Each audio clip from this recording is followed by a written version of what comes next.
ಉಡುಪಿಯಲ್ಲಿ ಗರುಡ ಗ್ಯಾಂಗ್ ಅಟ್ಟಹಾಸ ವಿಚಾರಕ್ಕೆ ಸಂಬಂಧಿಸಿದಂತೆ ತನಿಖೆ ನಡೆಸುತ್ತಿರುವ ಉಡುಪಿ ಪೊಲೀಸರು ಇದೀಗ ಗ್ಯಾಂಗಿನ ಯುವಕರಿಗೆ ಹಣಕಾಸಿನ ನೆರವು ನೀಡುತ್ತಿದ್ದ ಯುವತಿಯೊಬ್ಬಳನ್ನು ಬಂಧಿಸಿದ್ದಾರೆ. ದಕ್ಷಿಣ ಕನ್ನಡ ಜಿಲ್ಲೆ ಉಪ್ಪಿನಗಡಿ ಮೂಲದ ಶಾಫೀರಾ ಎಂಬಾಕೆಯಿಂದ ಬಂಧಿಸಲಾಗಿದೆ.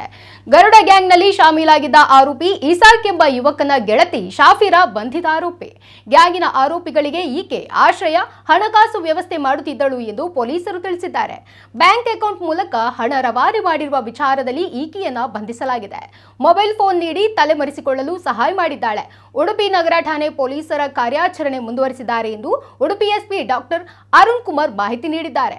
ಹೆದ್ದಾರಿಯಲ್ಲಿ ತಲ್ವಾರ್ ಹಿಡಿದು ಅಟ್ಟಹಾಸ ತೋರಿದ್ದ ತಂಡವು ಯುವಕನ ಮೇಲೆ ಕಾರು ಹತ್ತಿಸಿ ಕೊಲೆಗೆ ಯತ್ನಿಸಿದ ಪ್ರಕರಣ ದಾಖಲಾಗಿತ್ತು.